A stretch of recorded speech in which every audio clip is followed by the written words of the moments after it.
up. So please, I would request everyone to be silent so that we can immediately start.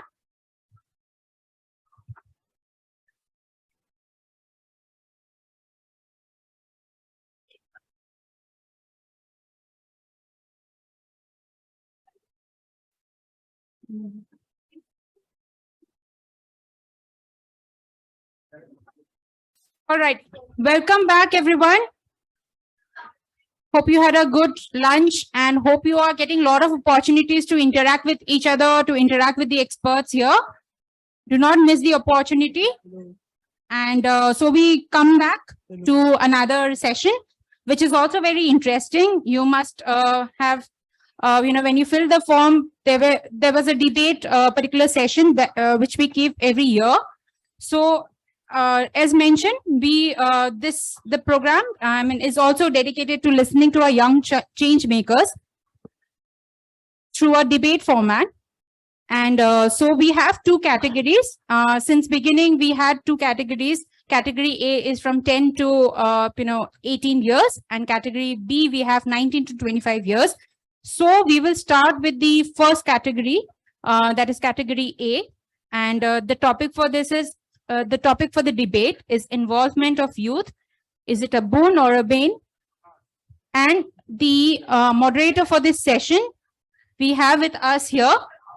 Can we all have silence, please? For this, for the moderator here, we have with us Mr. Jay Kumar Gaurav. He's a senior advisor at the Climate Change GIZ India. Can we all have a big round of applause? Thank you for joining today.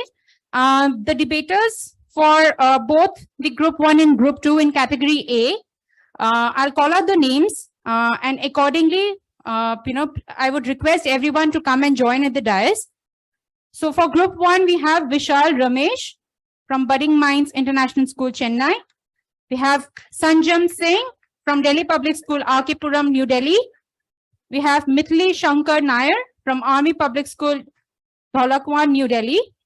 Can we all have you seated here?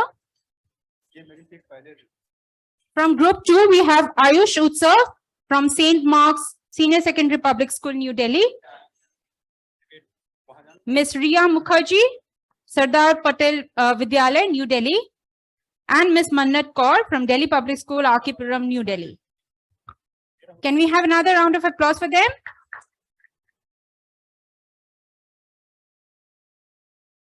So I'll hand over to Jay, and I think Mr. Jay would like to tell you the rules as well. Okay. So good afternoon, everyone. We have two teams ready for the debate. All the best to both the teams. The rules of the debate competition are such that we are giving alternate opportunity to each of the groups to speak. So the first speaker, you know which one is group 1 and group 2? Your group 1? Group 2. Okay. So group 1 and group 2. So from group 1, we have Vishal Ramesh, who is going to speak first. I'm just giving the overall plan and then we'll implement. So Vishal will speak first, and then you have an opportunity to either interject, like ask a question, or you can react as a response that you said this, or you can ask a question that please explain more. Don't do both, huh? Either ask a question or give a response. Then your team will have the opportunities to speak. So Ayush will speak. You're Ayush. And then the group 1 team, you can either respond as a response, or you can ask questions from the group and then they will respond. Then we'll kind of have a break. I will say something based on what you speak, and then we'll have a round for conclusion from your side and conclusion from your group. Then I will give a kind of a reaction to what both the teams have said. Okay, so just to give you a start, like the topic of the debate is involvement of youth, boon or bane. So I'll just give a little bit of background about myself as well, and I'll try to relate to this topic. So when I was in my bachelor's, I did bachelor's in environmental science. So at that time, actually, there was a mock conference of parties organized by Terry, and I participated in that conference of parties. So I had read about it in the syllabus or from the newspapers and all. But when I actually participated, I was part of the team that was representing Canada. So we were 2-3 students. We were representing Canada, and we prepared about Canada's stand in a conference of party meeting. So I learned about Canada. We went to the Canadian embassy, interacted with the representatives there. It was a lot of learning. And then while I was doing my master's, I was on and off attending some conferences or workshops. And then after my master's, I got into a job. And along with the job, I used to volunteer for a group called Indian Youth Climate Network. So I think we have a IYCN representative here in the YCC as well. So I have had a little bit of personal experience of as a youth participating in climate change related, I would say a little bit of advocacy, or even in IYCN, we were trying to do projects. So very small projects, like composting in a colony, or there was another group. I was not part of that, but they went all around the country using electric cars in 2008. So that kind of work was also there. But at the same time, it requires time and effort. So while you are attending your youth climate conclave, you're not attending your classes. Or if you are on a electric car road trip, I couldn't go because I couldn't take like 15 days off from my course or from my work. Then we had a conference in Kashmir. So I went, but I was there for 2-3 days. Then some people stayed there longer. So you have to make choices as youth, no? That, okay, your time is limited. You have to decide whether you want to do something or not. And this is a topic to be involved in. So, I mean, you can be involved in climate as an issue. You can be involved in other social and economic issues. So, so many people volunteer for the underprivileged. So they go and teach. Like I had classmates who were teaching underprivileged children. So then they would not be doing climate activism or climate advocacy or volunteer for a climate NGO. Some people were very much into wildlife. So they would go and volunteer for WWF, for Wildlife Trust of India. And so it's also about your interest, that you want to go for a particular topic to learn more as well as to contribute more. But coming back to the issue of involvement of youth, it's I mean, I don't want to take sides because it's a debatable topic, and that's why we are having a debate. But there are these positive stories of change that we hear from youth movements, and there is this fact also that as youth you have to really devote your time to learning. You have to really devote your time to understand the things, because if you don't know something and you get into it, you might do some harm rather than good. Huh? So that's why I would say that as youth, you have choice, and it's important for youth to have the access to contribute. And we as adults, we should promote you to identify your areas of interest and get involved in issues that really matter to you or you are interested in. But as youth also, you have to be more informed, and you have to be more proactive. Like in college, so many people bunk classes, but some people bunk a lot of classes, and then it's not good. But some people bunk very few classes, and maybe it's okay. So, and some people don't bunk at all. So they are the really studious ones. So it's always about moderation also, like what do you do, how much you do. And that also makes a lot of difference. Okay, so now let's have the debate. I invite Vishal to start. And I'll use my phone as a counter.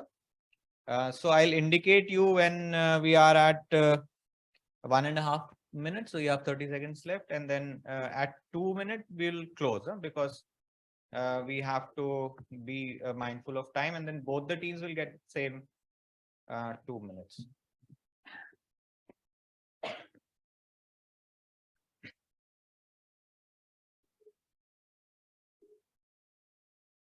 Okay. Would you like to use the dice or the 10 speak or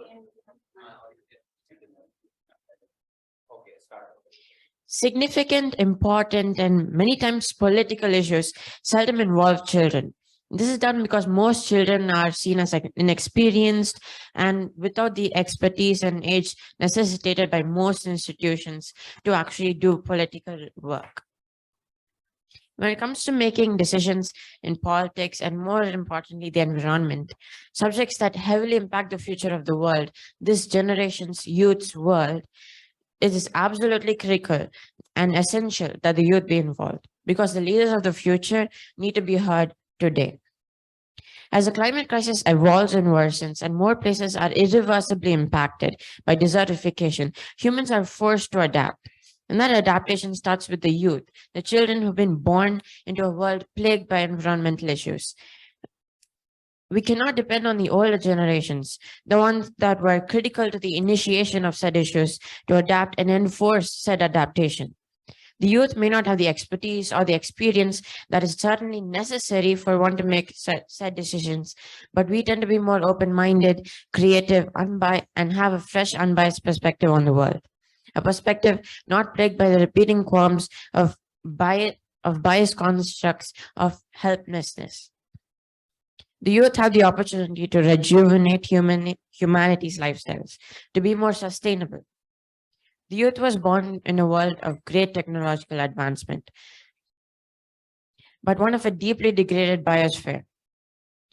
We have the world's information at our fingertips, and if we are going to be the leaders of the future, we need to be heard today so we can resolve the mistakes of yesterday and lead humanity into a sustainable and prosperous tomorrow. Okay. Good. So very good, team one and Vishal.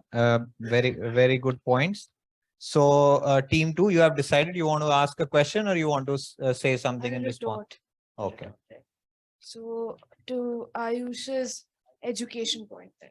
So we are talking about youth and their education regarding climate change. Now, we all know that social media platforms have the power to influence multitudes. However, young people lagging in climate education can end up in propagating views which are against the larger public interest. Research has found that over 195 active pages on Facebook deny the occurrence of climate change. Moreover, Facebook is charged for not taking suitable action on its global platform against falsehood posted by its members. Facebook is a site with 46% of its users belonging to the 13 to 25 age bracket. It is not hard to imagine the harm that can be caused because of the propagation of misinformation and inaccurate beliefs about the environment by the youth being at an impressionable age and lacking the guidance of appropriate climate education. Moreover, climate change is not a quick fix. Living in the age of consumption, the youth generally favors bandaging rather than fighting for lasting change. What the earth has suffered for decades now as a result of hasty industrialization cannot be reversed in a few years. The youth definitely wants to work towards bettering the climate, but the process is extremely long drawn, and the age group can get confused as to how to avert this crisis. Social media is an extremely potent weapon. It can be the origin of materialism and as such can promote ideals of careless consumption amongst the youth. 30 seconds. On the flip side, materialism can also breed tokenistic minimalism, much like an excessive show of caring for the environment. This trend usually places a larger burden on the youth by the youth and can be avoided. If not coupled with the right education, the youth's attitude might not be beneficial to the environment. Along the same lines, collective groups can often become unaccountable and hierarchical, which lies in the opposition to just any advocacy. Okay. Okay. So good point from group two as well. Now let's go to group 2 for the speaker round. Ayush, Yes, I'll just reset my. Yeah. yes, start. sir. It is said that youth are the first generation to feel the impact of climate change and the last generation that can do something about it. But is it really so? The involvement of youth in climate action can be seen from two perspectives. First, they are taking charge through youth activism, and secondly, when we are encouraging them to adopt sustainable lifestyles. Youth are increasingly aware of the challenges and risks presented by the climate crisis. They think that it is because of them that a change can take place and they alone would be able to tackle all the impediments. However, youth aren't much matured and thus tend to lose their self-esteem, self-motivation, and self-worth when asked to follow a minimalistic lifestyle by the society. Apart from this, as per statistics by the University of Bath, United Kingdom, 58% of the youth have said that they agree to this. Youth, instead of organizing and participating in rallies, parades, gatherings, etc., should try to get practical knowledge brushed up and then actually work in the field of climate change. Youth lack experience too, because of which they tend to go for black and white solutions solutions to problems which are either not viable or too difficult to implement. Currently, what they need is to use their young and innovative minds to propose innovative ideas and solutions to problems like climate change, rather than demonstrating against the governments to take action. Two of my very own ideas pertaining to the topic, some of us have been circulating around for quite a period of time, have been recognized and appreciated by institutes like CSIR, IITs, DRDOs, etc. Under the G20 presidency too, our government has encouraged ideas and advices from the youth as he wants their voices to be heard, but along the right track. Stop. Sir, just last one line. Okay, just 1 minute. Yeah. To conclude, I would say that telling to do something isn't a solution, but telling what to do is what youth are requisites for. On this note, I would rest my case. Okay. Thanks, Ayush. Group 1, would you like to interject? React to the points made by. Yes, I would like to react. Well, of course, respecting the opinion of my opponents, I have valid logical arguments against what has been stated. Sure, climate change is affecting everyone, but young people are disproportionately impacted as their future living conditions are at stake. It is crucial that the youth get involved now because rising sea levels and extreme weather conditions and food and water shortages are long-term consequences that our generation has to bear in the coming years. In utopia, of course, it is the responsibility of the government and institutions to take appropriate action to combat climate change, but we must present fresh perspectives and innovative solutions. At the young age of 15 years, I myself spearheaded an ongoing project to mitigate the use of single-use plastic in my community and South Delhi using eco-bricks, which has led to the removal of more than 3,000 kilograms of single-use plastic from circulation effectively. My opponent would argue lack of expertise and education, but young people are more willing to change the status quo and are open to imbibe new ideas and technologies, which will lead to innovative solutions. And to say the least, youth-led climate initiatives have been successful. Now, for instance, the Fridays for Future movement, which was started by Greta Thunberg, who began a protest every Friday outside the Swedish parliament and demanded action on climate change. Her actions inspired millions around the world to join the movement. And these initiatives have raised awareness by the youth about climate change, which has put pressure on policymakers to take action. Excluding young people from taking these decisions in mitigating climate change not only undermines principles of democracy, but would stop us from providing fresh perspectives and innovative solutions. Thank you. Stop. Okay, very good time. Okay, thanks. So we heard from both the groups, and it's my time to interject. And meanwhile, both the groups can prepare for their concluding remarks, which will be for 2 minutes. So you heard from one group that, okay, this is very important for youth to be involved, and giving an example also of how EcoBricks project worked, and earlier the issue of how critical it is for the youth to get involved, because it is their life which will get more impacted. You heard from the group 2 about disinformation that is available on social media platforms like Facebook, and sometimes youth may be implementing some project or getting into activism, but they're not fully informed about the topic. The points are valid on both sides, and for us, the purpose of the debate is that we introspect on these points. We introspect on what we can do as youth, and also we introspect on these risks that you face. So how many of, like, I track it myself, but how many of you track your hours on the phone? How many? Oh, almost a lot of you track. How many are doing more than 4 hours a day? Wow. Okay. Yeah. You need to bring it down, right? Because there are just 24 hours in a day, and almost 12 hours are for essential things, sleep and other. And then the time left, almost like 20-30% of our useful hours are getting into social media. And okay, how many of you are doing 3 hours? And how, okay, much less. 2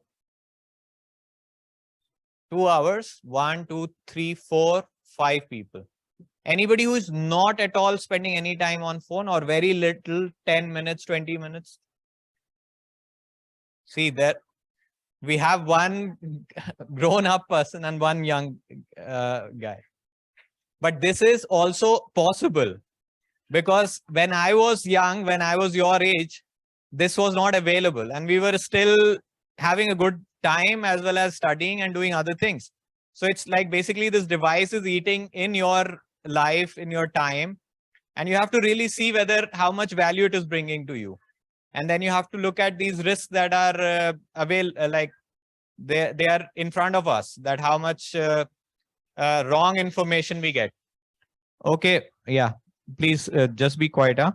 So the other thing I want to convey also about is that when you read something, do you trust it at face value, or you want to check that whether it is authentic or not? Suppose if I say you have to authenticate, and always the websites that are more reliable would have .gov. Generally, government sources are more reliable because they do a lot of checks before they publish. And random websites, somebody's blog, this and that, they're kind of suspicious, huh? Especially if they are giving an information which you yourself found very counterintuitive.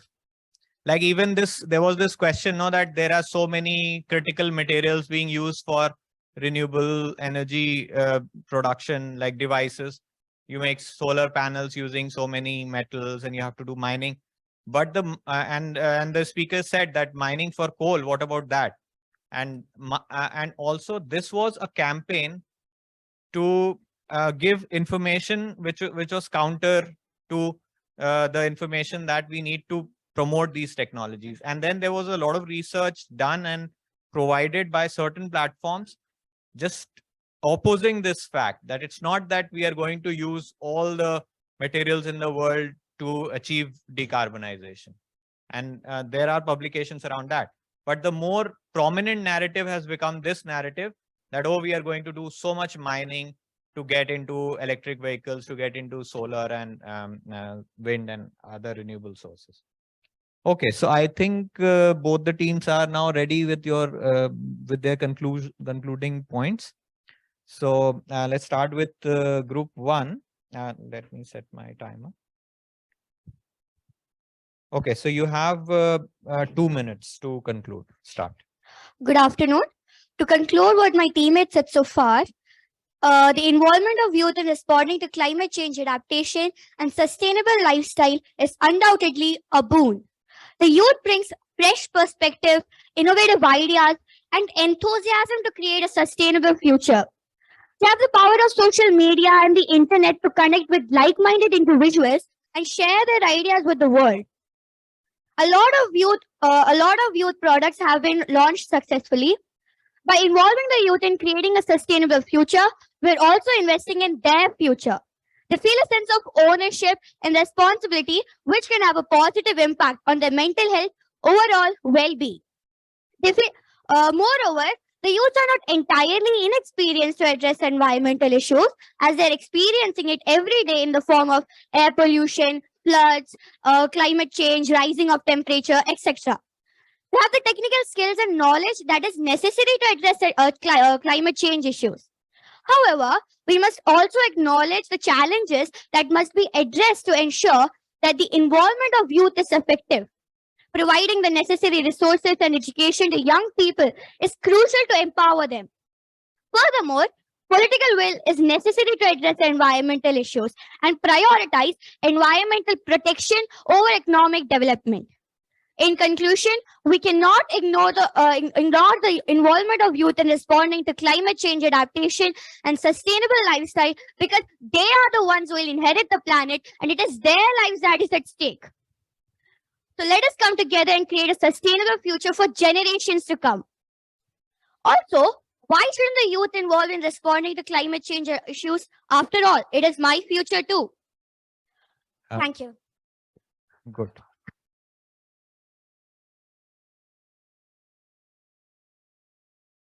Okay, so now group 2, concluding points.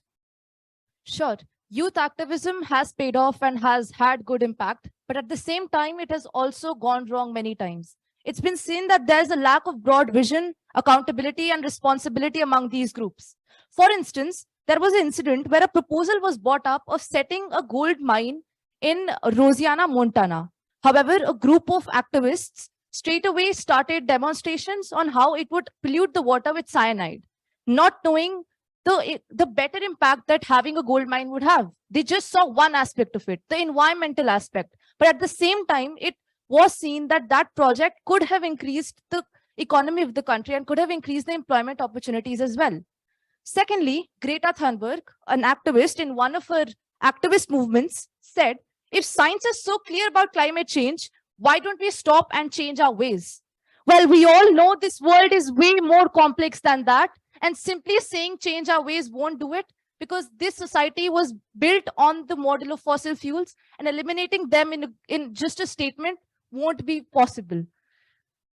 Next up, the youth must be educated on the ideas to adapt as well as mitigate the effects of climate change, because just reducing and undoing the things that have already happened is not possible. Finally, we feel that the inclination of youth towards materialism makes them sail on two boats.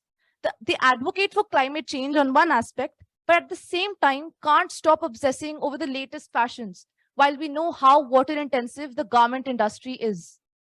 Thus, their activism quite often zeroes down to mere tokenism. Back to you.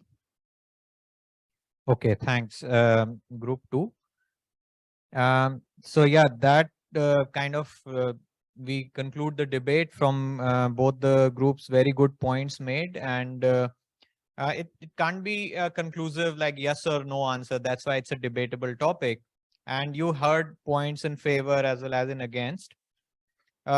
Let's introspect on the other point that was recently mentioned and the last by the last speaker about if you have a decision like this. Suppose if in your area you are coming from all parts of the country. If in your neighborhood some company comes and says, I want to set up a factory, or I want to set up a mine, like the example was shared, what would you do? Would you just oppose from the moment you hear, oh, mine, I'll go and oppose it? Or a factory, I'll not let a factory come near my house, in my village, in my city? Or would you do more research? You would obviously do more research. You would find out about the company itself, like whether that company has a previous track record of doing good work for the community, for the environment as well, and whether that that factory, that mine is, of course, like any kind of factory or mining activity will lead to some kind of emissions and some effluents. But will that company put in the requisite control measures, pollution control measures? And then sometimes it might be just that you still want to oppose after looking at the facts, after looking at the scenario, and also sometimes looking at what is the condition. Suppose in an area where there are already like 10 factories and almost like you can have statistics about the local area that employment is fine, most of the people are employed, there is general well-being in the area, and then you may not want just another factory to come in. So that's also a people's choice. And also the group that the first group that was talking about, it's your future and you have to be in charge.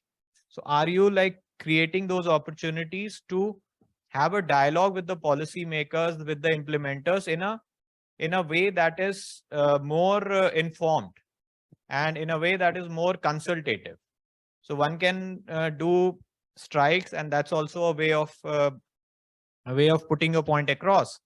But then you can also have formal channels of engagement with the government, with the policymakers, with the private sector also.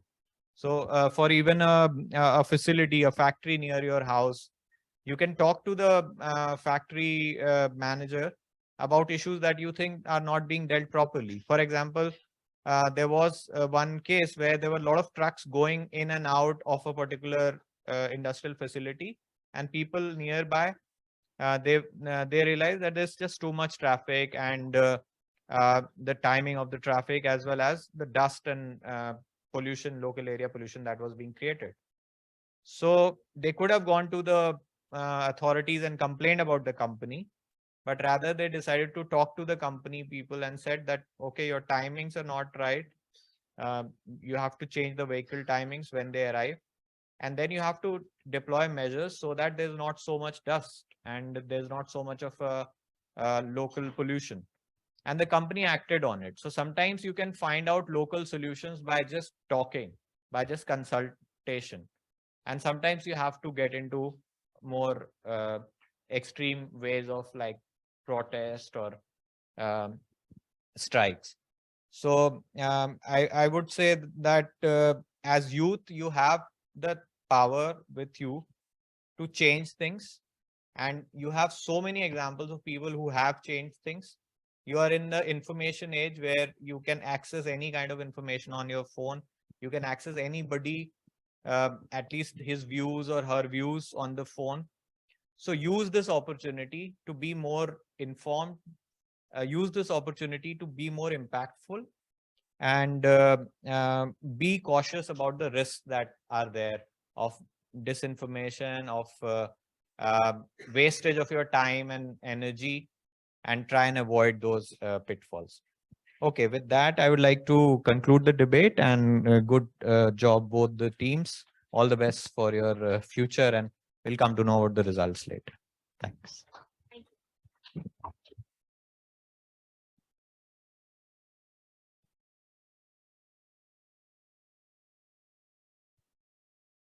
Thank you so much, Mr. Jay, and thank you to all the participants from category A. Hope you all could, speak, react, and conclude. And of course, like Mr. Jay mentioned, the results will be announced on 24th February. So you have to wait for the results of the, debate competition between, which would be between Group 1 or Group 2. All right. So with this, we immediately come to the next next category, which is category B, that was from 19 to 25 years of age. And the topic is preparedness of youth for adapting sustainable lifestyle. Is it for or against? And for this, we have Mr. Sumit Prasad. He is the program lead at CEE W.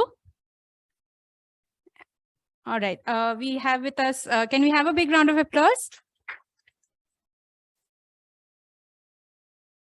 And the youth participants from category B, which is in group 1, and I would request all of you to come and join Mr. Prasad at the dais. So for group 1, we have Roshan Thakur. He's from Guru Gobind Singh Indraprastha University. Miss Achal Gautam, she is from Himachal Pradesh University. Miss Komal Tiwari, she is from Kalika Institute of Industrial Technology. Then we have for group 2, Mr. Aryan Sapra. He is from Sri Guru Tegh Bahadur Khalsa College, Delhi University. We have Dharmana Raviteja from Acharya Nagarjuna University.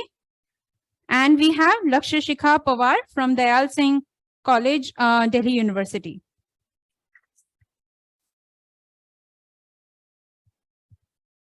I would just brief the rules once. Yeah. All right. So, so what we will do is, I hope you all know about speaker, reactor, and the concluder, right?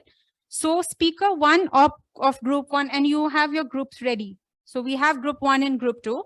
So speaker 1 of group 1 will speak for 2 minutes, followed by reaction from group 2. Okay, that is for 2 minutes.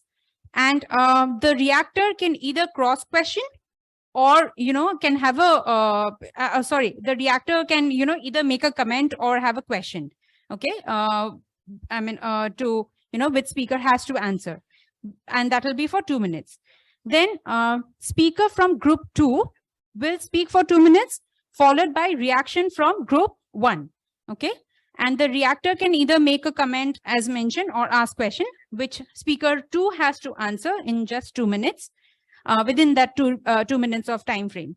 And then we have a slot of 7 minutes where the, where Mr. Sumit Prasad will ask questions to both the groups within the 7 minutes and have to answer it accordingly. And then the interjector is followed by conclusion by both the groups for 2 minutes each. And then we have another concluding, time for the, reaction of the moderator. All right. So the rules are simple, and over to you. Thank you. Thanks a lot. Very interesting topic, right? What's the youth preparedness for adopting sustainable lifestyle? It goes back to the very first saying, it's something that we do in our day-to-day life, right? How many of us are actually sort of, making this as a daily habit so that we become sustainable in the long term? But then what does this, sustainable lifestyle actually means is the core of this particular debate, right? Do we really understand that particular meaning about it? Because what sustainable lifestyle would be very different for a person based upon their particular profile itself, right? People always want to sort of, get a better out of their particular life. They want to raise their life, quality of life and everything else. So the sustainability for them or the quality of life for them would be very different. But are they sustainable in the way they live? That's the real question that we're asking, right? And how is the youth actually being prepared on this particular aspect, right? So with this, I'm going to ask the group 1 to come up and start with their first sort of remarks on the debate. Please go ahead. Yes, please. I'll give the time.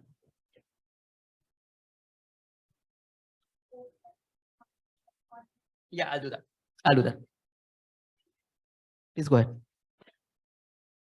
A warm good afternoon to everyone. The global youth was preparing to fight against climate change well before the old generation or the world even understood the effects of climate change. When the Intergovernmental Panel on Climate Change released their 1.5 degrees Celsius special report mentioning that the average global temperature would rise by 1.5 degrees Celsius, the term youth preparedness became synonymous with the term sustainable development. To reaffirm that position, we'd like to propose 2 arguments for the motion. The first argument is that the youth preparedness significantly contributes to the climate change adaptation, helps in disaster risk reduction, and in implementing the Sendai framework. I think everyone here would agree when I say that the effects of climate change are unequal in nature. That is the developing versus developed state argument. We all agree with that. However, we would like to propose that there is another view to this. That is, we need to introduce the age factor here too, because it's a proven fact that the younger generation is much more vulnerable to the effects of climate change than the older generation. Thus, it is of prime importance that we make sure that our youth is prepared for climate change, and that the specifically the developing nations. I would give an example from Kenya here. The youth-led enterprise Takaviri here, they harvest the invasive hyacinth plants from the Lake Victoria, which helps in reduction risk of livelihood of the fishermen there and the ecosystem that is in the water body. The another example here would be for the disaster reduction, which is the Children's Charter. This Children's Charter Yeah, is 30 more seconds. this Children's Charter is basically the YCC pledge. It's just that it's also integrated in the national policy.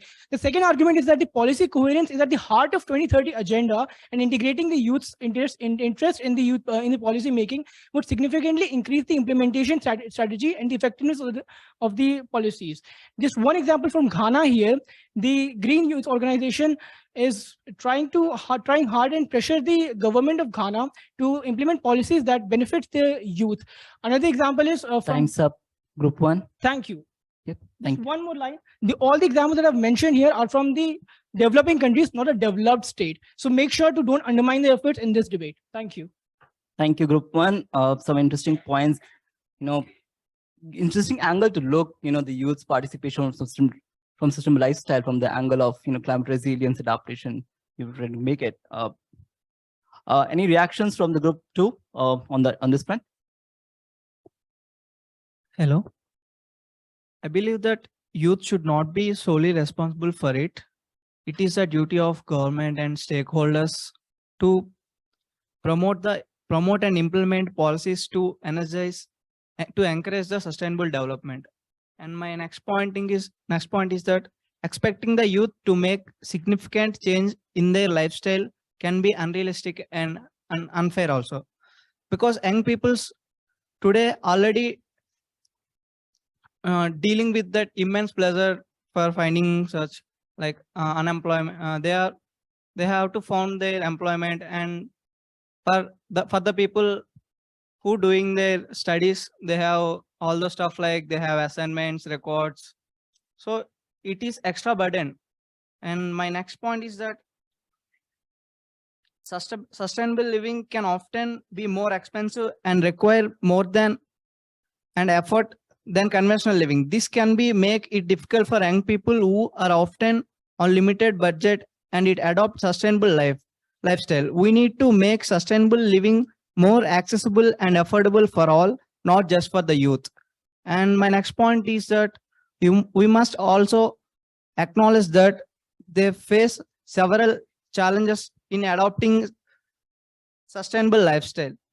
The education system does not adequately prepare them for this, and the society norms and values they grew up with may not prioritize sustainable.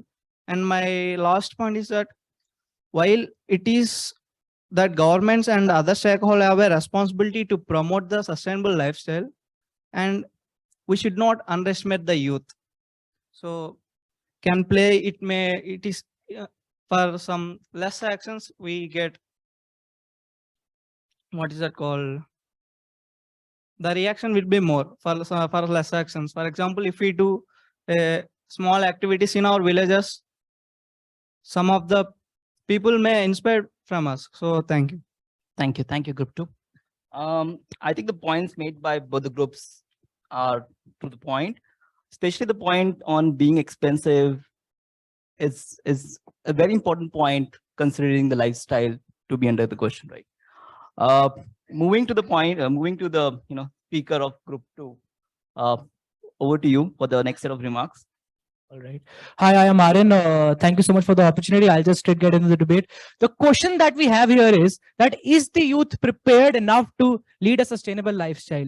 And when we refer to the youth, it is very, very important and integral for us to remember that the youth is not just the upper layered, the upper privileged class, but we also have to factor in the vulnerable communities or the people or the socially economically backward communities who are very vulnerable to the problem of climate change. We cannot disregard the social and economic costs which come with adopting a sustainable lifestyle. We have to factor in that there is a lack of awareness in people even about how to live a sustainable lifestyle, because a lot of practices which are called sustainable per se happen to have no ecological sense. So if we are saying that is the youth prepared to adopt a sustainable lifestyle, no, because yes, maybe the upper layer who can bear the cost of it, but there are a lot of socially and economically backward people who cannot bear the cost of it. I would also like to point out one last point, that individual actions have their own limitations. There is a very famous statement that climate individualism is a capitalistic construct. We have to figure in, and we have to point out this very basic fact that we have to hold the big companies and the governments responsible for the problem accountable, and help and ask them to create an environment where each and everyone can facilitate and live in a can live a sustainable lifestyle, because this is how we can this is the only way that we can go forward with living a sustainable lifestyle. But if we have the basic question right now, that is the youth ready? No, because the three basic points are: there is a lack of awareness on how to live the sustainable lifestyle. There are not enough means, there are not enough resources. So it becomes the inherent responsibility of the people in power to make us available of the resources. And I'll just conclude this statement by: climate change will only change when policy will change. Thank you. Thank you, Group 2. Again, I think you're building upon the points that your first speaker has made. Lack of awareness is an add-on to that. Certainly, when we look at the point on lifestyle, it is something which is basically the need at its present stage, but awareness to how to make it sustainable in long term is also the need of the hour. So I will now move to the Group 1 towards understanding the reaction. What are your reactions for Group 2's point? Hello. Yeah. So first of all, we all have to understand the topic itself. Preparedness for climate change and sustainability, because that's in accordance with it. Now, something that is constantly changing, our environment is changing, we are changing as a society, we are growing, we are developing. With that respect, preparedness is also not a constant. It's not an outcome. It can never be a deadline. It is always a journey that we all are moving on. Especially we all here are moving on. Now, sir, only in the morning session, he said that since last 30 years, we have been actively talking about this topic. So let's understand what is sustainability in that respect. We have green consumerism, we have veganism, vegetarianism, then we have renewables, the adopting of renewables and such, which are the pointers of a sustainable lifestyle.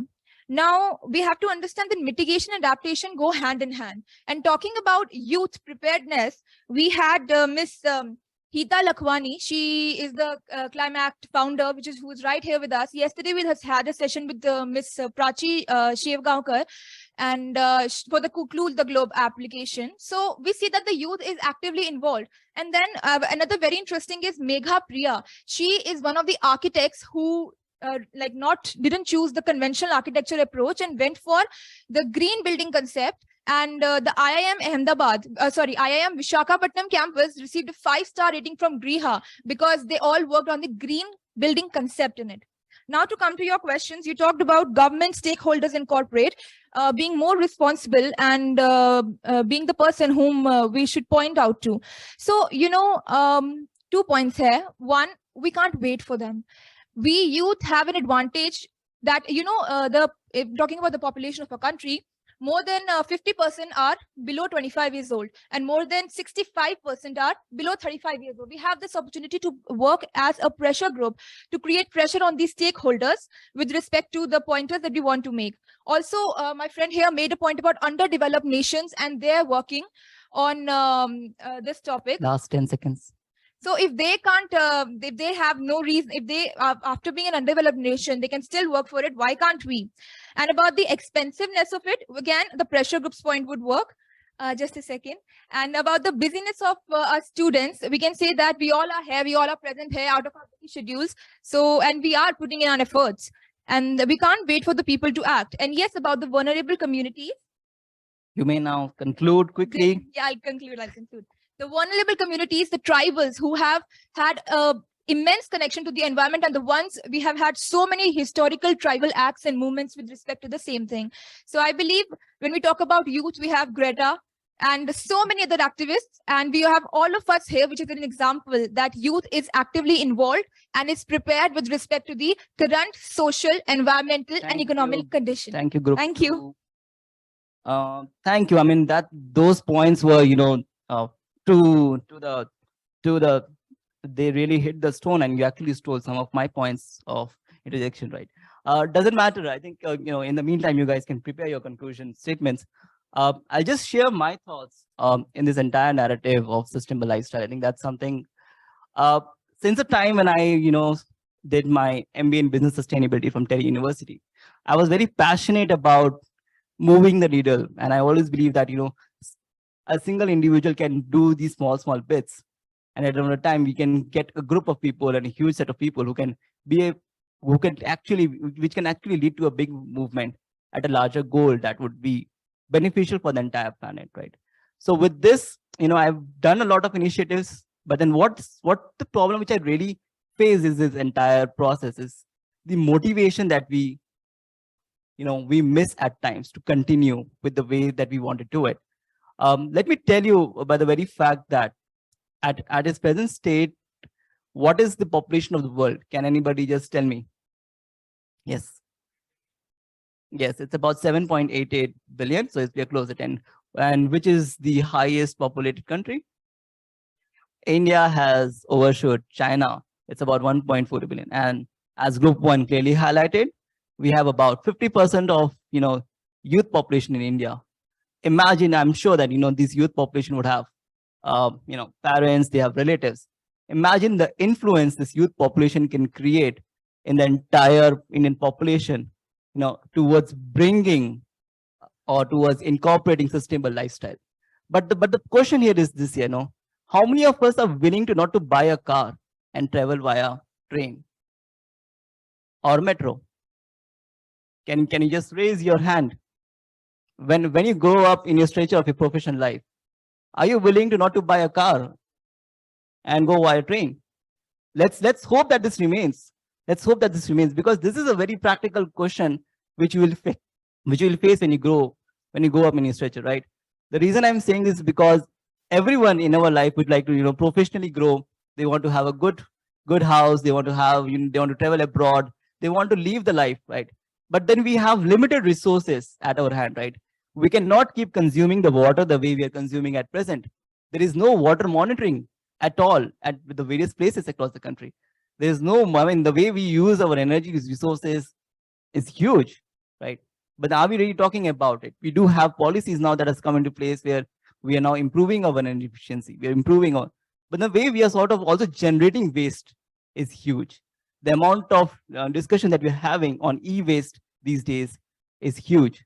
So I think more or less, we need to sort of think ourselves that, are we really ready, especially the youth? Are we really ready to take a difficult call or a tough call within ourselves that we will adopt these sustainable practices, and also enjoy this as a luxury, not as a force fit of not being able to go by car, but as a luxury to use a common way of moving around the city, which is also actually their property. So I think it's much more from that angle. And just on the final bit, on the thoughts of the resource efficiency, which is the crush of this entire lifestyle. How many of you know about the Earth Shoot Day? Yep. Have you heard about it? So let me give you just an example of that.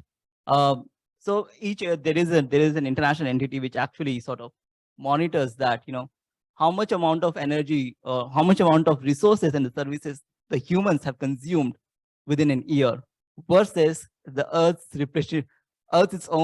regeneration of the resources. So if in a sense, if an Earth sort of generates about 100 resources throughout the year, but human demands is about 300 or 400 per year. And this year, that day, we have overshoot, the Earth resources, its regenerative capacity last year, sorry, on 21st of July, 2022. Imagine the pace we are using Earth resources, and this cannot continue the way it is. So my my request to both the, you know, both the groups is to think about some practical solutions while you're debating about not just, you know, whether the youth can actually sort of deliver, whether the youth should be impacting on the decision lifestyle, but also something about the practical solutions that can come on board while you're giving those concluding remarks. Yeah, over to the group one first. That's a group one. Hello. Moving ahead with the concluding remarks from group one, here I go with it.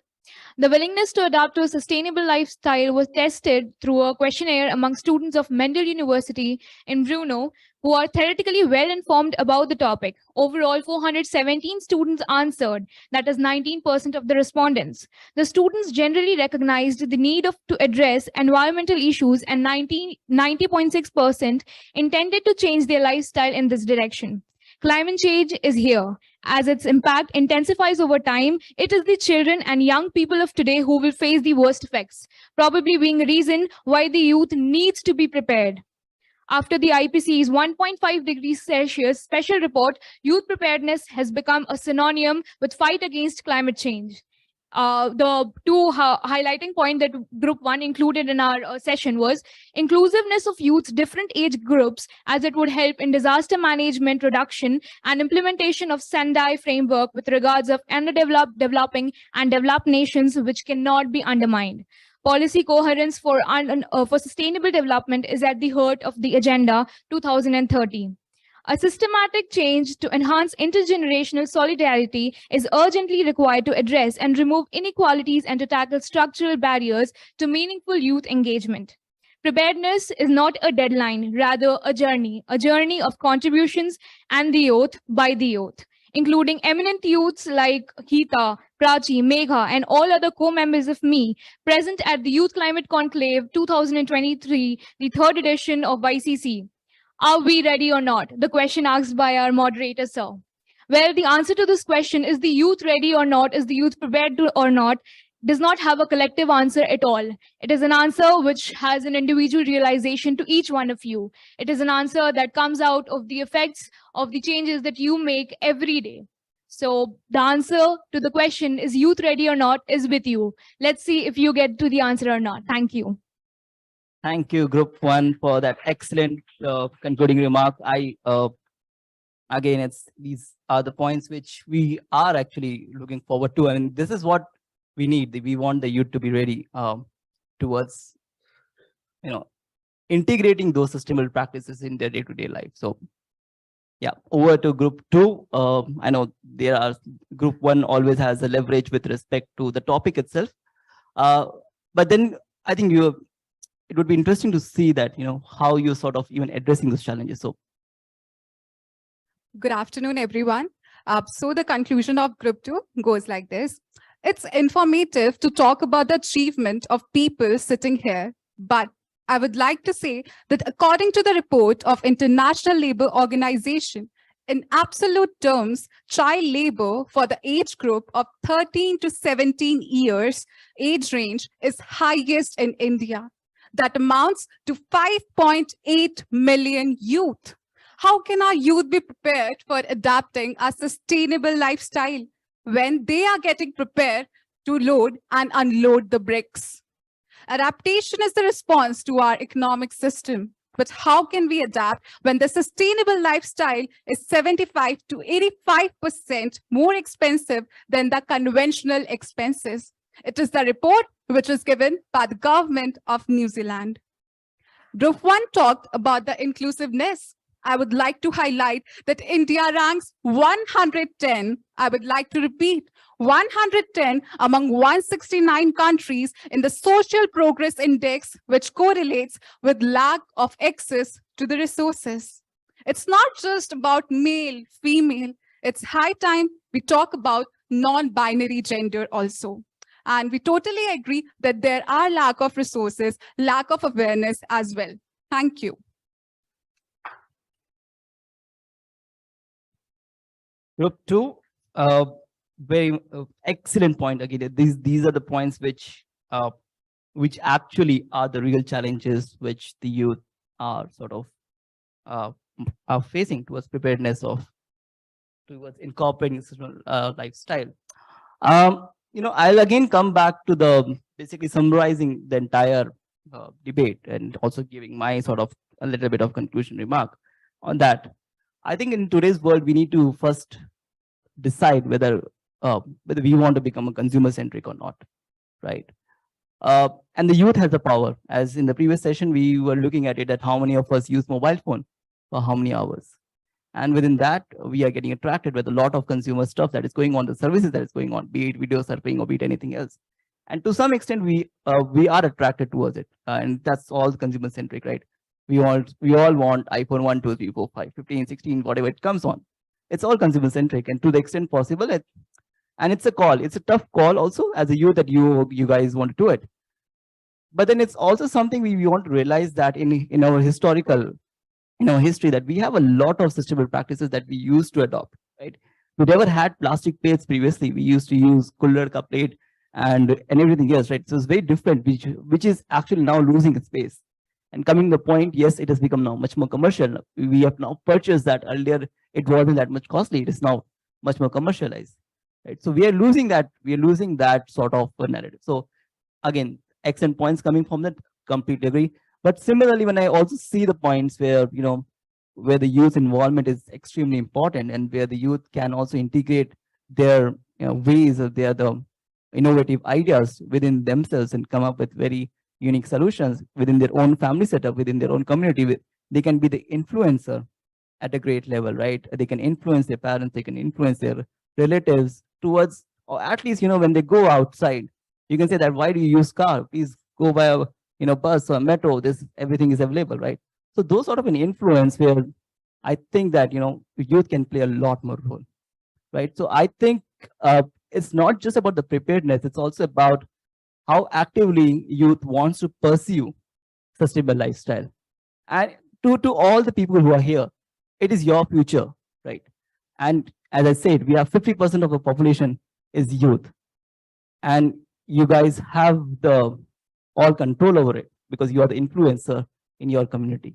So I would suggest that please leverage upon, your influencing power within your circles and try to sort of ensure that, whenever you're doing that, they implement those choices, make them difficult situations so they implement those choices.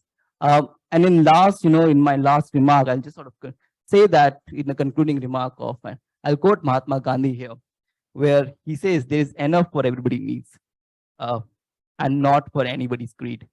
With this, I'd like to conclude the session. Excellent debate with the panelists, and I love the debate. Thank you. Thanks a lot.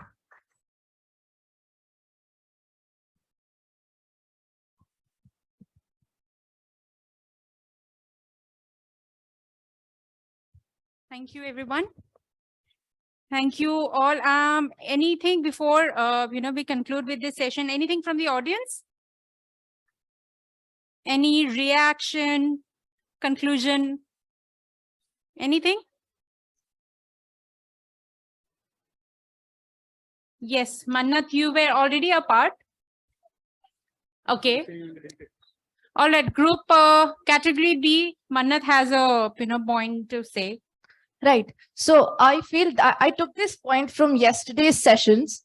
One of the speakers said that it should be the duty of the manufacturers to produce the only sustainable product and to not leave it on the youth or to anybody to choose between the sustainable and the not so sustainable product. So it should be the manufacturers who just produce the sustainable product and stock the shelves accordingly, so that youth is not under the pressure and nobody has to pressurize them to follow a minimalistic lifestyle. If they have the only sustainable product to buy, they won't be under any pressure to go forth and choose between them.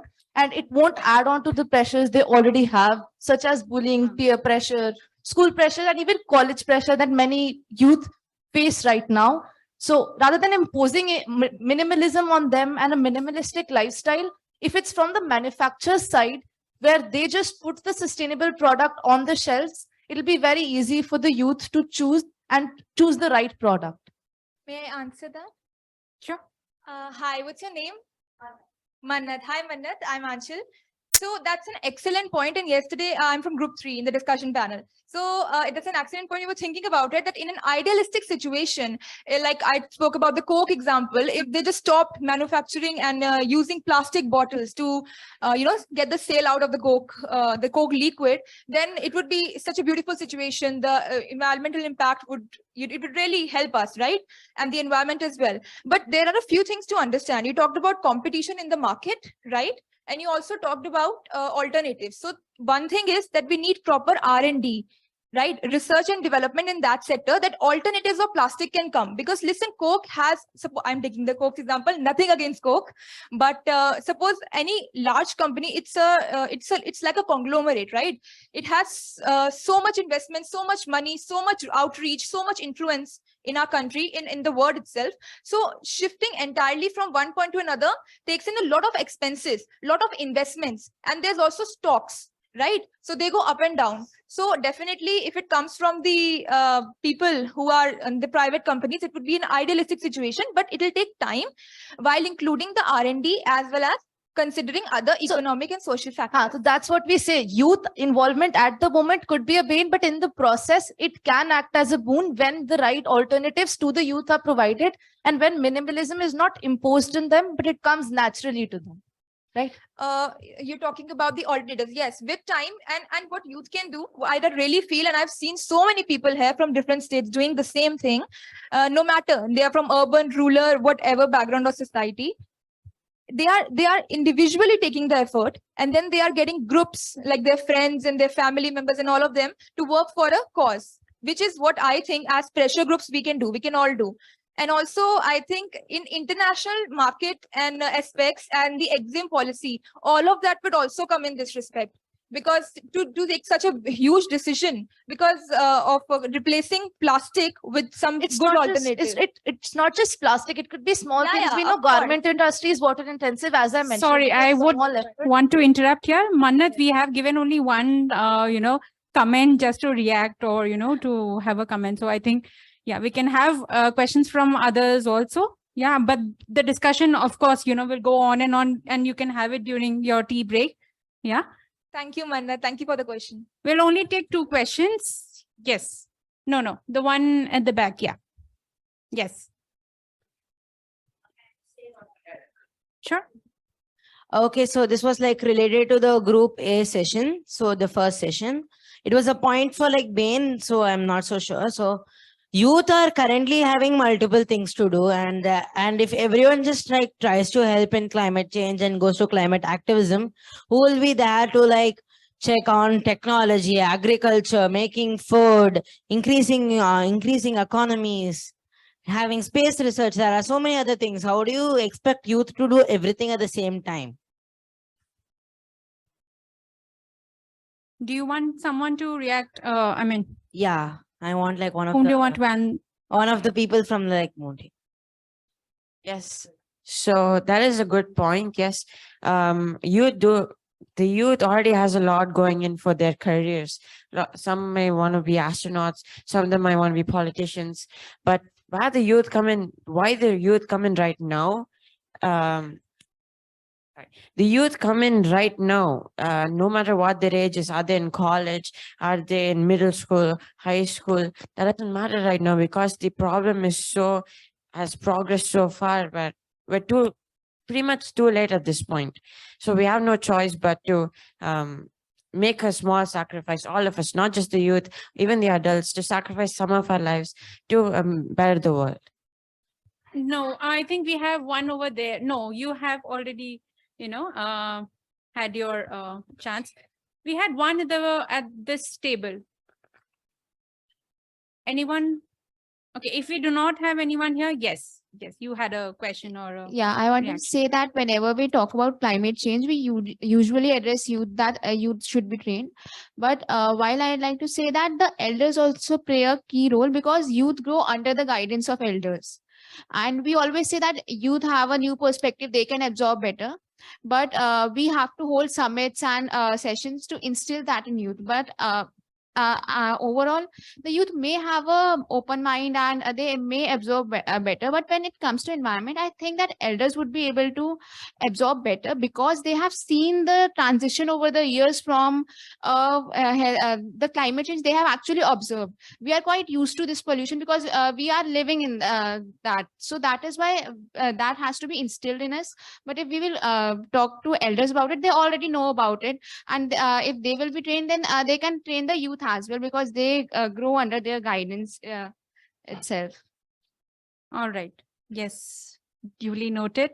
Yes, but yeah, I think we would, not want to, answer to this. Yes, because yeah, it's a very, that's why we have kept this two very interesting topics, because yes, this debate can go on. And right after that, we have given a tea break so that, you can keep on the discussions going. All right. So yeah, before we have a little bit of time before our tea break.